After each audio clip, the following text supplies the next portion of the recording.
बड़ा ये जंगल है, कहीं न कहीं हमें काम मिल ही जाएगा। और रहने के लिए मैं कोई किराए का घर देखता हूँ। जब मैं कमाने लगूंगा तो अपना घर भी बना लेंगे। अब चलो यहाँ से चलते हैं, पहले हम रहने का आसरा ढूंढते हैं। दोनों पति पत्नी जंगल की मुखिया चील के पास पहुँचते हैं और उससे रहने के लिए एक किराए का घर ले लेते हैं। चलो अब रहने का इंतजाम हो गया, मैं घर को सजाती हूँ, तुम जाकर कहीं काम ढूंढो और आते समय राशन लेती आना। अच्छा भाग्यवान, मैं जाता हूँ, तुम अपना ध्यान रखना। इतना कहकर कालू कौआ काम तलाश करने चला जाता है। बहुत कोशिश करने पर उसे एक जगह काम मिल जाता है। शाम को राशन लेकर कालू कौआ जब घर लौटता है, आप आ गए जी, जल्दी लाओ राशन, मैं भोजन बनाती हूँ, मुझे बहुत जोरों से भूख लगी है। टुनटुनी भोजन बनाती है और दोनों खाना खाते हैं। रात को सोते समय टुनटुनी कालू से कहती है, आपको तो काम मिल गया, अब तो आप रोज काम पर चले जाएंगे। मैं सोच रही हूँ क्यों ना मैं भी आपके साथ काम करूँ, इससे घर में दोगुनी आमदनी होगी और जब ज्यादा आमदनी होगी तो हमारा घर भी जल्दी बन जाएगा। तो ठीक है टुनटुनी, कल से तुम भी मेरे साथ काम पर चलो। अगले दिन से टुनटुनी और कालू दोनों साथ में काम पर जाने लगे। इस तरह 2 महीने गुजर गए, सब कुछ अच्छा चल रहा था। सुनो जी, मैं माँ बनने वाली हूँ, अब मैं आपके साथ काम पर नहीं जा सकूंगी, मुझे आराम की जरूरत है। टुनटुनी की बात सुनकर कालू कौवा खुश हो जाता है और अकेले ही काम पर चला जाता है। इस तरह कुछ दिन गुजर जाते हैं। एक दिन जंगल के सरदार कालू के घर आता है। कालू, अरे ओ कालू, जल्दी घर से बाहर निकल, मुझे तुझसे बहुत जरूरी बातें करनी है। मुखिया की आवाज सुनकर टुनटुनी चिड़िया घर से बाहर निकलती है। मुखिया जी क्या बात है, आपको जो कहना है मुझसे कहिए, कालू तो काम पर गए हैं। जब कालू घर आ जाए तो उसे बता देना, इस महीने से घर का किराया दुगुना लगेगा, रहना है तो दुगुना किराया देना पड़ेगा। इतना कहकर मुखिया वहाँ से चला जाता है। शाम को टुनटुनी ये बात कालू को बताती है। अब क्या होगा जी, वैसे भी आजकल मैं काम पर नहीं जा रही हूँ, कमाई भी बहुत कम हो रही है, दुगना किराया हम लोग कैसे देंगे? कुछ ही दिनों में अपना बच्चा भी आने वाला है, उसे लेकर हम कहाँ कहाँ ठोकरें खाते फिरेंगे।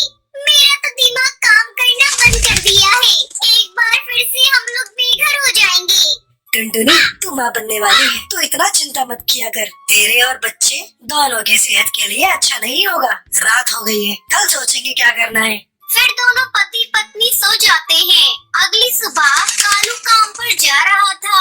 वो उस समय बहुत परेशान था, उसे कुछ समझ में नहीं आ रहा था कि अब वो अपनी पत्नी को लेकर कहाँ जाएगा। इसी परेशानी में कालू कौवा अपना रास्ता भटक जाता है और एक पुराने रेल की पटरियों के पास आ जाता है। अरे ये क्या, मैं तो अपना रास्ता भटक गया, थोड़ी देर आराम कर लेता हूँ, फिर आगे चलता हूँ। ऐसा सोचकर कालू कौवा एक पुरानी खंडर पड़ी रेल के डिब्बे के अंदर जाकर बैठ जाता है। उस रेल के डिब्बे की हालत खराब होने के कारण वो अब इंसानों के इस्तेमाल में नहीं थी। अरे ये रेल डब्बा तो बहुत पुराना है और बिल्कुल खाली पड़ा है, क्यों ना हम लोग इसी में अपना घर बना कर रहे। मैं अभी जाकर टुनटुनी को बताऊंगा। फिर कालू कौवा वहाँ से खुशी खुशी चला जाता है। शाम को जब वो घर लौटता है तो टुनटुनी को रेल के डिब्बे वाली बात बताता है। अगले दिन वो टुनटुनी और अपने सामान को लेकर उस डिब्बे के पास आता है। फिर दोनों पति पत्नी उस रेल के डिब्बे में घर बनाकर रहने लगते हैं। रामपुर के जंगल में टुनटुनी चिड़िया अपनी बेटी पिंकी चिड़िया के साथ रहती थी। उसका एक बेटा था गोलू चिड़ा। टुनटुनी चिड़िया बहुत ही गरीब थी।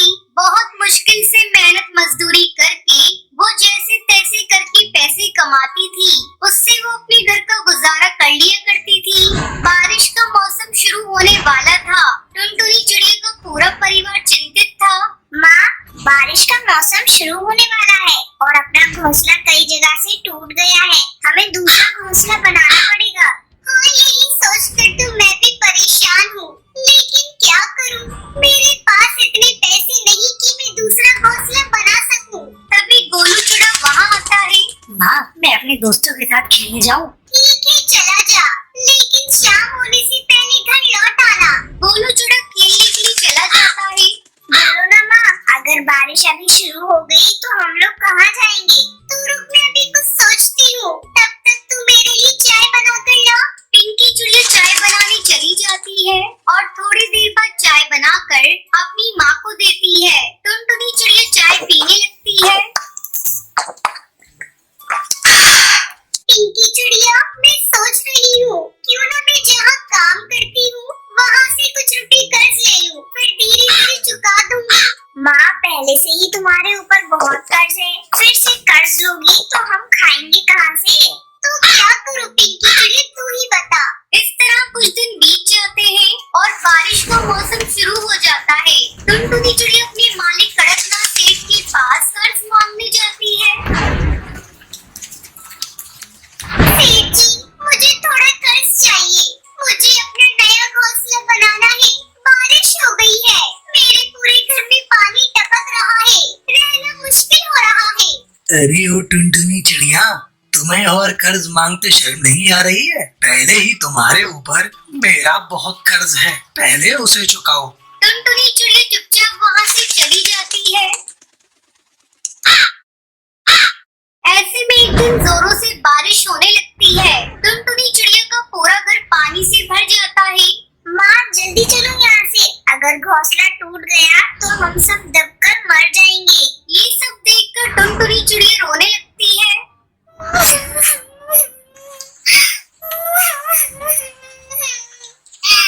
कहाँ जाऊँ अपने बच्चों को लेकर, कुछ समझ में नहीं आ रहा है।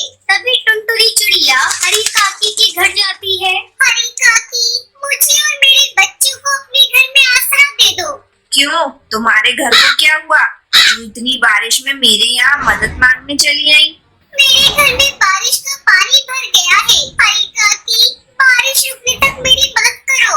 देखो टुनटुनी चिड़िया, तुम बुरा मानो या भला, ये तुम्हारी मर्जी, लेकिन मैं तुम्हें अपने घर में नहीं रख सकती। अगर मेरा घर टूट गया तो मैं कहाँ जाऊंगी अपने परिवार को लेकर? मैं तुम्हारी कोई मदद नहीं कर सकती, अब तुम यहाँ से जाओ।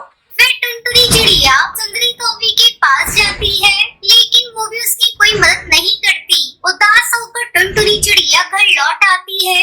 बारिश भी रुकने का नाम नहीं ले रही थी। तभी गोलू चिड़ा कहता है, माँ, मैं जहाँ खेलने जाता हूँ वहाँ काफी सारी लकड़ियाँ पड़ी हैं। बहुत दिनों से उन लकड़ी का कोई इस्तेमाल नहीं कर रहा है। चलो हम सब वहीं चलते हैं और उन लकड़ियों से हम सब मिलकर अच्छा सा घर बनाते हैं। अरे पागल, ये बात तूने पहले क्यों नहीं बताई? टुनटुनी चिड़िया अपने परिवार को लेकर उस लकड़ी के ढेर वाली जगह के पास जाती है। उन लकड़ी को देखकर टुनटुनी चिड़िया राहत की सांस लेती है। ये तो बहुत अच्छी जगह है, हम आराम से यहाँ लकड़ी का घर बना सकते हैं। फिर सभी मिलकर लकड़ी को इकट्ठा करते हैं और टुनटुनी चिड़िया उसमें घर बनाकर रहने लगती है। धीरे धीरे बारिश बढ़ती ही जा रही थी, वो रुकने का नाम ही नहीं ले रही थी। एक सप्ताह इस तरह गुजर जाता है। अचानक एक दिन सुंदरी कौवी का भी घोंसला टूट जाता है। वो अपने बच्चों के साथ जंगल में भटकने लगती है। तभी टुनटुनी चिड़िया की नजर उस पर पड़ती है। सुंदरी बहन, जल्दी इधर आओ। टुनटुनी बहन, क्या मैं भी तुम्हारे लकड़ी के घर में रह सकती हूँ? हाँ सुंदरी बहन, तुम भी यहाँ रह सकती हो। ये बहुत बड़ा घर है, हम सबने मिलकर इसे बनाया है और ये बहुत मजबूत भी है। तुम्हारा बहुत बहुत धन्यवाद टुनटुनी चिड़िया।